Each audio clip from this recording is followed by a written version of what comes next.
Jack, please, let me explain. You didn't destroy our home, you burned it down yourself. The motion detector in my hands was giving me more satisfaction than my marriage had in months. At least when I fixed something in this garage, it stayed fixed. Unlike the woman currently pacing behind me at midnight, her voice dripping with venom as she spoke into her phone. Of course I'm talking to other guys, Maya. I'm not going to limit myself when he's not even my best option anymore. Dana thought I couldn't hear her over the sound of my screwdriver. She was wrong about that, just like she'd been wrong about everything else lately. My name's Jack Morrison, and I used to think I was the luckiest guy in Edgewood Ridge. Decorated Army vet, successful home security business, beautiful wife, nice house in suburbia. The American dream, right? Wrong, dead wrong. I set down the detector and turned around. Dana was still on the phone, her back to me, designer yoga pants hugging curves that used to make my heart race. Now they just reminded me of the credit card bills. Jack's in the garage again, she continued, completely oblivious. Probably playing with his little gadgets. God, Maya, sometimes I wonder what I was thinking. The garage suddenly felt smaller. Boxes of Christmas decorations we'd never put up stared down at me from metal shelving. Half-finished projects cluttered every surface. A birdhouse Dana had begged me to build, then forgotten about. Family photos turned face down because seeing our smiling faces had become too depressing. I cleared my throat. Dana spun around, phone still pressed to her ear, eyes wide like a deer caught in headlights. "I'll call you back," she said quickly, ending the call.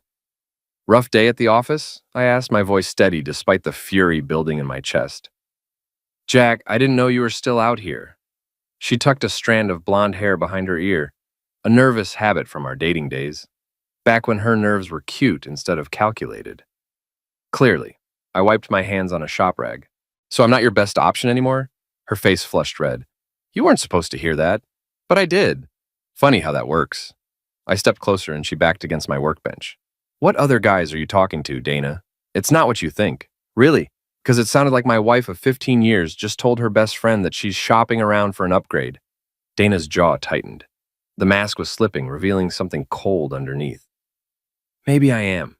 Maybe I'm tired of being married to someone who spends more time in this garage than with his own family. This garage pays for your yoga classes and your networking lunches and whatever the hell else you do all day. I work too, Jack.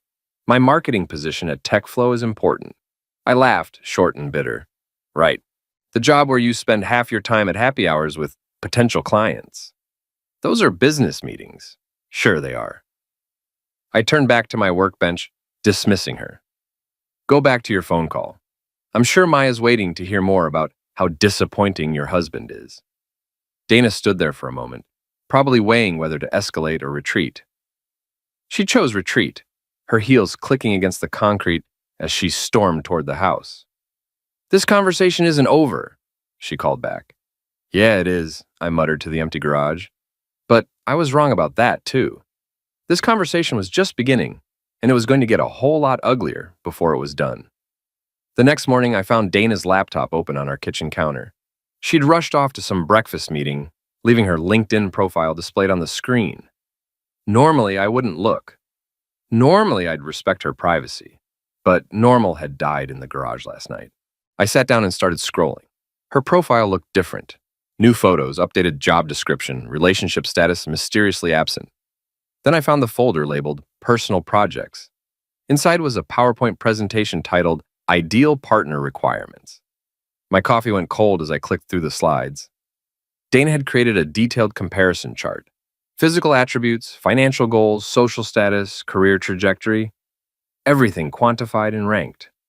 At the bottom of the final slide, in bold red text, current situation, suboptimal. Action required. Suboptimal. 15 years of marriage reduced to a business term. I stared at that presentation for a long time, my mind working through possibilities. Dana thought she was so smart, so careful. But she'd made one crucial mistake. She'd forgotten that I specialize in security systems. And the first rule of security is knowing your vulnerabilities. I opened a new PowerPoint file and got to work. Dana's interview was scheduled for 10 a.m. at Pinnacle Consulting downtown. She'd been preparing for weeks, treating it like her escape hatch from our suboptimal marriage. The salary was double what TechFlow paid, and the prestige would put her in a completely different social circle. Perfect. I'd spent 3 days crafting my masterpiece, a presentation that looked identical to her ideal partner requirements file, but with some crucial modifications. Instead of partner requirements, it was a detailed comparison of male anatomy, complete with measurements, performance ratings, and a final slide titled, Why Size Matters in Business Relationships. The beauty was in the details. I'd used her company's template, her professional headshot, even her favorite fonts. To a casual observer, it looked like something Dana Morrison, marketing professional, might legitimately present. Of course, no one would casually observe a presentation about pecker measurements. I replaced her real file 30 minutes before she left for the interview. Dana grabbed her laptop bag, kissed my cheek like nothing had happened, and headed off to destroy her own career. I didn't have to wait long. My phone rang at 10:47 a.m. Jack? Dana's voice was shaking. Something terrible happened. What's wrong? I asked, injecting just the right amount of concern into my voice. My presentation got corrupted somehow. The wrong file opened, and it was... God, Jack, it was horrible. Disgusting. The interviewers thought I was some kind of pervert. That's awful, honey. What kind of file was it? I can't even say. Security escorted me out. They said they were considering legal action for sexual maltreatment. I made sympathetic noises while she sobbed into the phone. I'm sure it's just a technical glitch. These things happen. No, they don't. This was sabotage, Jack. Someone did this to me deliberately. Who would do something like that? I don't know, but I'm going to find out. She hung up, and I smiled for the first time in weeks. By evening, the story had spread through Edgewood Ridge's gossip network like wildfire. Our neighbor, Mrs. Gibbons, cornered me while I was getting the mail. Jack, dear, I heard about Dana's unfortunate interview situation, she said, her voice dripping with false sympathy. Such a shame when technology fails us. Yeah, real shame, I agreed. Maya Stevens was at the coffee shop this morning telling everyone about it. Apparently, the presentation was quite explicit. I shook my head sadly. Dana's devastated. She thinks someone hacked her computer. Oh my, who would do such a thing? No idea. But whoever it was really knew how to hurt her. Mrs. Gibbons nodded knowingly. Well, I'm sure the truth will come out eventually. It always does. That evening, Dana barely spoke during dinner. She picked at her salad while I ate the lasagna she'd reheated from a frozen package. Our daughter Jessie was at her friend's house, leaving us alone with the weight of unspoken accusations. I know you did this, Dana finally said. I looked up from my plate. Did what? The presentation, the sabotage, all of it. Dana, I was here all morning. Mrs. Gibbons saw me working in the yard at 9:30. You could have done it earlier, or set up some kind of timer. I laughed. You think I'm some kind of computer genius? I install alarm systems, not hack into PowerPoint presentations. You know more about technology than you let on. Not that much. Besides, why would I sabotage your interview? If you got that job, you'd be making more money. That helps both of us. Dana stared at me across the table, searching my face for tells. But I'd learned to control my expressions during 3 tours in Middle East. My wife's interrogation skills didn't even register. This isn't over, she said finally. What isn't over? Whatever game you think you're playing. I set down my fork and met her gaze. I'm not playing any games, Dana. But if I were, you should remember something. What's that? I always win. She went upstairs without another word, and I finished my lasagna in peace. Later that night, I lay in bed listening to Dana type frantically on her laptop. She was probably updating her resume, reaching out to contacts, trying to salvage her reputation. Good luck with that. In a town like Edgewood Ridge, scandal had a long half-life. My phone buzzed with a text from my buddy Nate, who owned Murphy's Bar downtown. Heard about Dana's interview disaster. You okay? I typed back. Fine, just one of those things. Right, one of those things. Want to grab a beer tomorrow? Sure. Could use the company. Nate had been a cop for 20 years before buying the bar. He understood the value of patience, planning, and plausible deniability. He also understood that sometimes good people got pushed too far. I had a feeling I was going to need his understanding very soon. Murphy's Bar hadn't changed since the 80s. Dim lighting, cracked leather booths, and the permanent smell of cigarettes despite the smoking ban. Nate was wiping down glasses behind the bar when I walked in, his weathered face breaking into a grin. Jack Morrison, as I live and breathe. Heard you've been having some domestic excitement. I slid onto a bar stool and accepted the beer he pushed across the bar. Word travels fast in this town. Faster than gossip at a church social. Maya Stevens was in here last night, 3 sheets to the wind, telling anyone who'd listen about Dana's presentation disaster. What exactly did she say? Nate leaned against the bar, lowering his voice. That your wife accidentally showed a room full of executives a slideshow about male anatomy, complete with measurements and performance reviews. I nearly choked on my beer. Performance reviews? Maya's words, not mine. She seemed to think it was hilarious. Said Dana had it coming after all the times she'd bragged about trading up from her current situation. Trading up? Her words again. Apparently, Dana's been pretty vocal about her dissatisfaction with married life. I absorbed this information while Nate served another customer. When he returned, I asked the question that had been eating at me for days.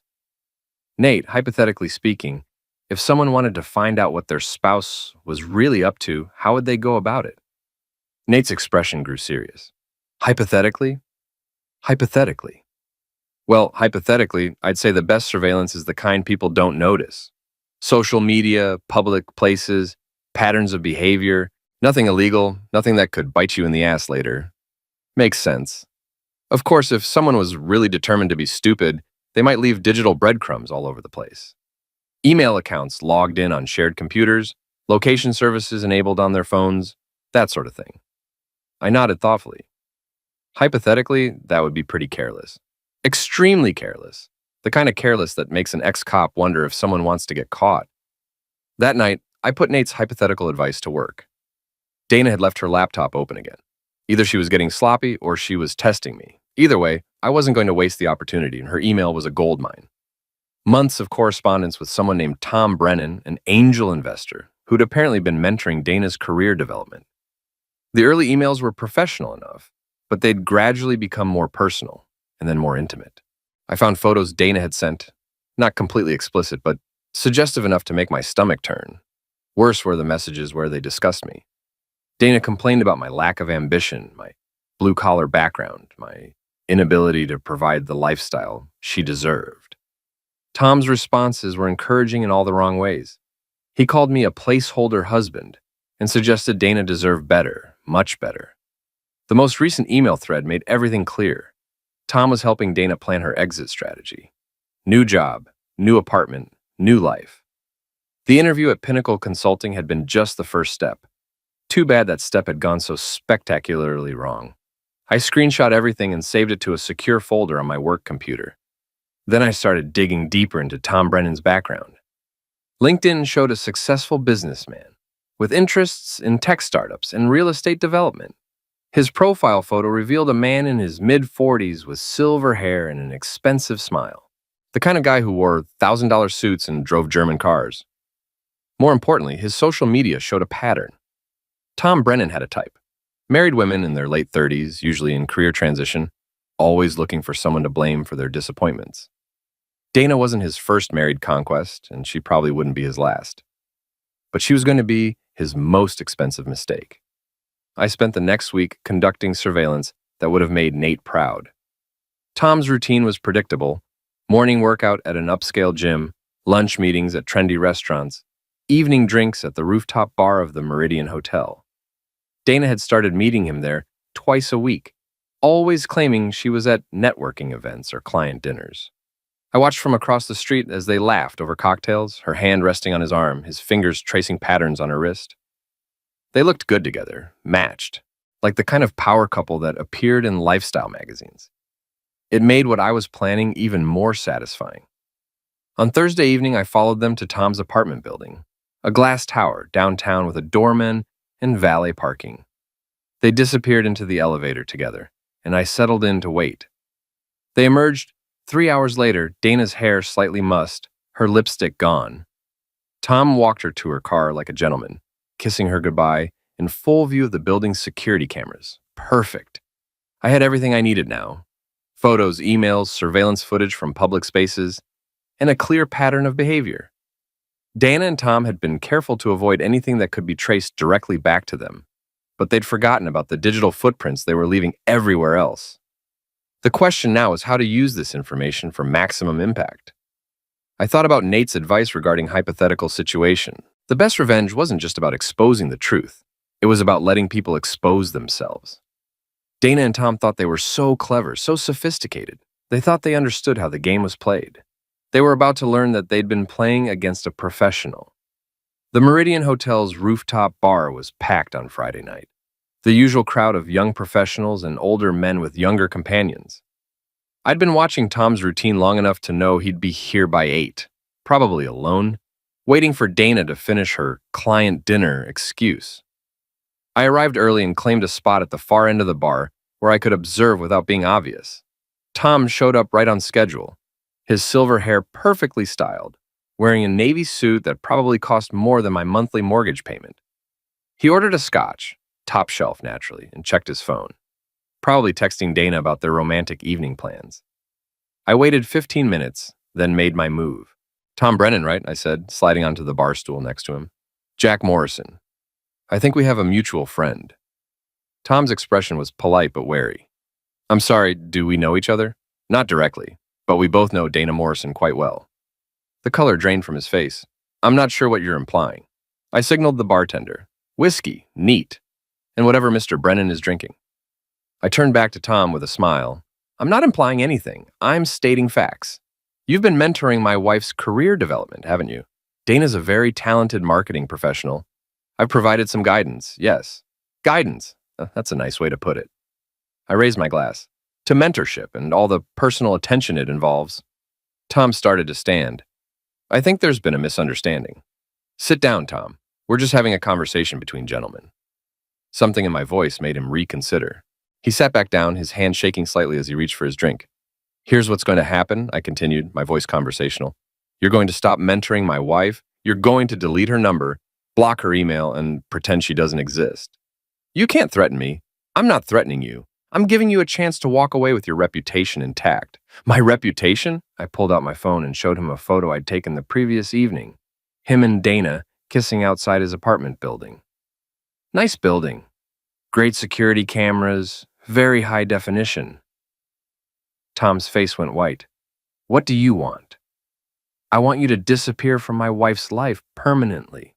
And if I don't, I smiled, then everyone gets to see just how hands-on your mentoring style really is.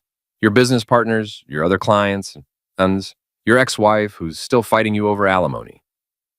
Tom drained his scotch in one gulp. You're insane. No, I'm thorough. There's a difference. I stood up and dropped a 20 on the bar. Enjoy the rest of your evening, Tom. And remember, I know where you work, where you live, and where you like to conduct your business meetings. I walked away without looking back, but I could feel Tom's eyes burning into my back. Phase 1 was complete. Phase 2 began the next morning. I'd spent hours crafting the perfect email, using an anonymous account routed through a VPN. The recipient list included every major marketing firm in the city, several prominent business networking groups, and the board members of TechFlow. The subject line read, Professional Misconduct, Dana Morrison. The email contained selected screenshots of Dana's correspondence with Tom, carefully edited to remove anything that might implicate me. It focused on her unprofessional conduct, her disparaging comments about clients and colleagues, and her plans to leverage personal relationships for career advancement.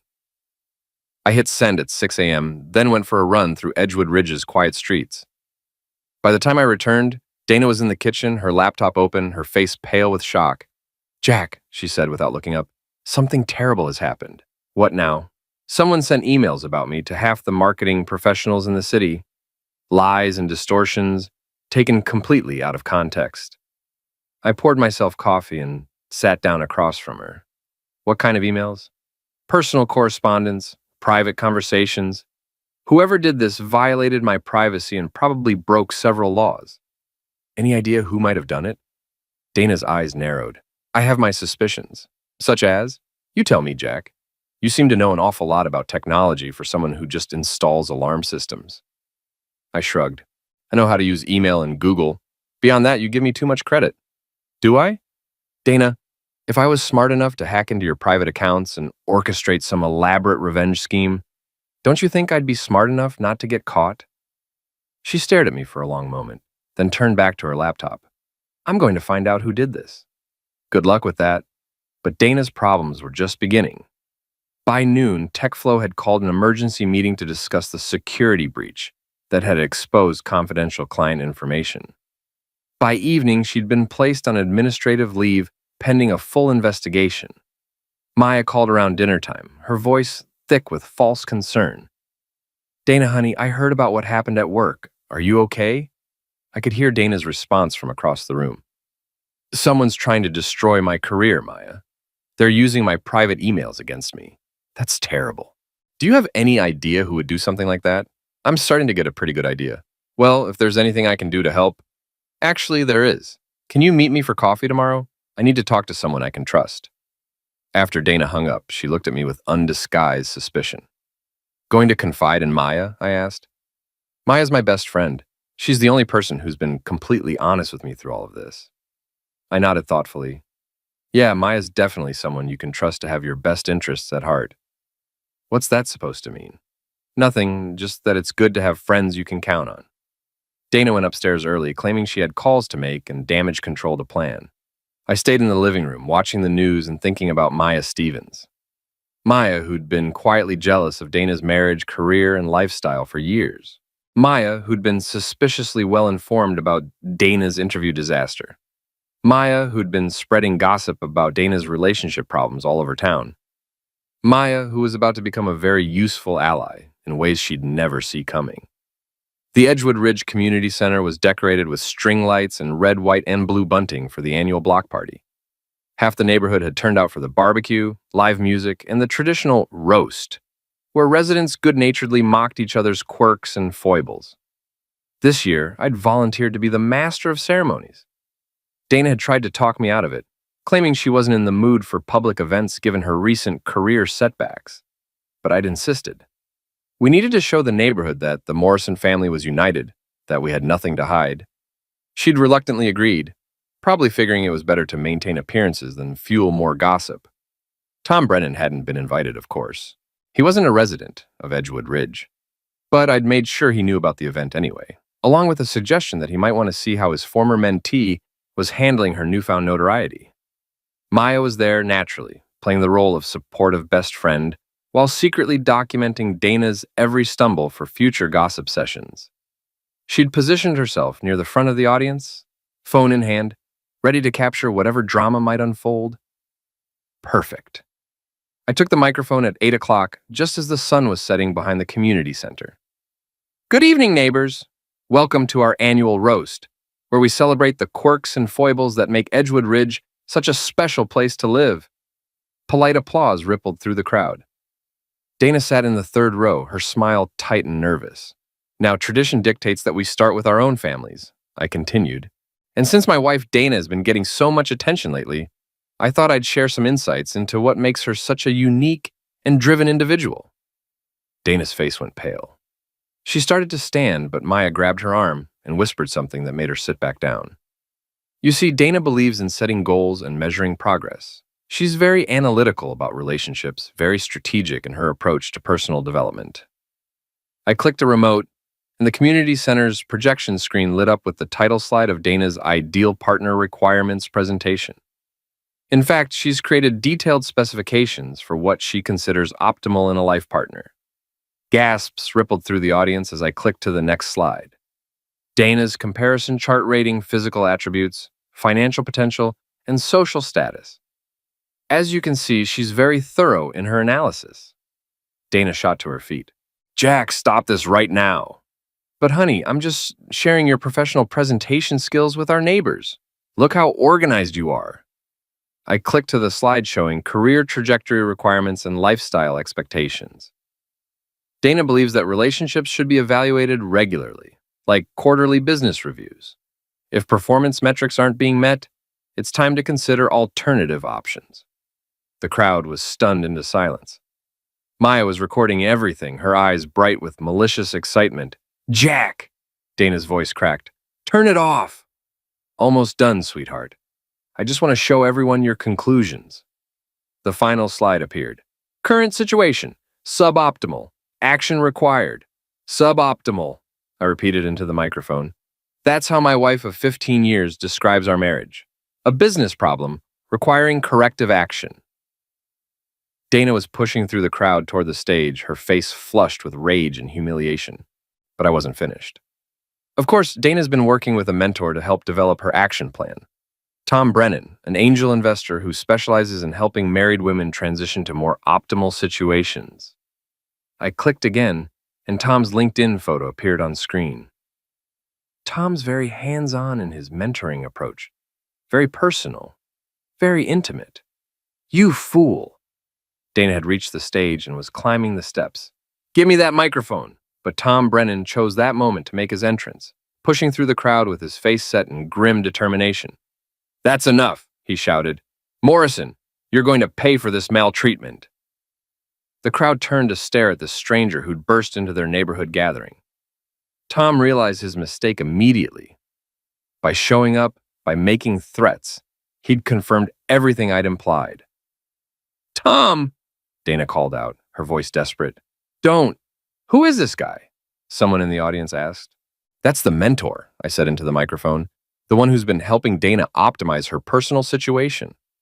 Tom lunged toward the stage, but Nate and two other neighbors intercepted him. In the struggle, Tom's expensive suit jacket tore, and his phone skittered across the ground. Maya, still recording, bent down and scooped up the phone. The screen was unlocked, showing a text conversation with Dana. Oh my God, Maya said, loud enough for everyone to hear. Look at these messages. She held up the phone, and even from the stage, I could see the intimate photos Dana had sent. The crowd erupted. Neighbors who'd known Dana for years stared in shock and disgust.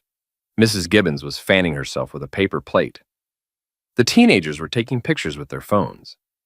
Dana stood frozen in the middle of it all, her perfect facade finally crumbling completely. Ladies and gentlemen, I said into the microphone, my voice cutting through the chaos, I present my wife, Dana Morrison, marketing professional, strategic thinker, and optimization expert.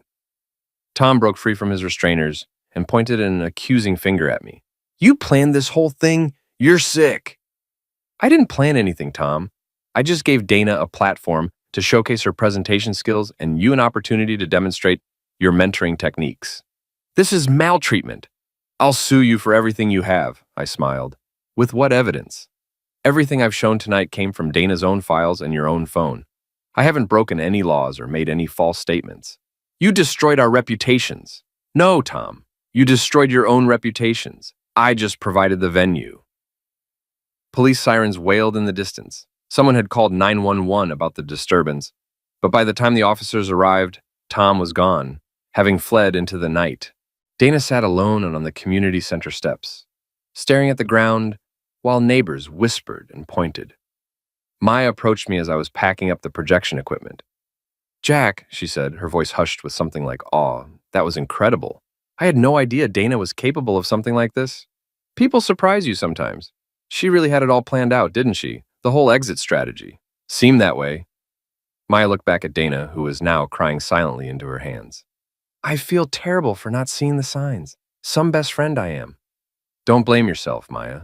Dana's very good at showing people what they want to see. Still, I should have known something was wrong. All those networking events, all those late meetings. I shouldered my equipment bag. Well, now you know. The question is, what are you going to do with that knowledge? Maya's expression hardened. I'm going to make sure everyone knows exactly what kind of person Dana Morrison really is. As I walked home through the quiet streets of Edgewood Ridge, I could hear the crowd still buzzing behind me.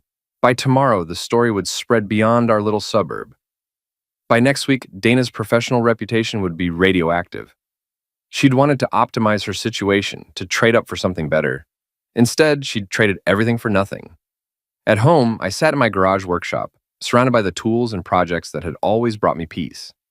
The motion detector I'd been fixing still sat on my workbench, waiting for attention. I picked it up and got back to work.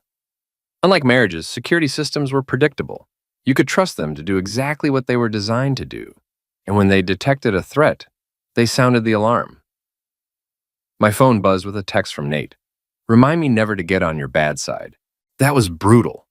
I typed back, just giving people what they deserved.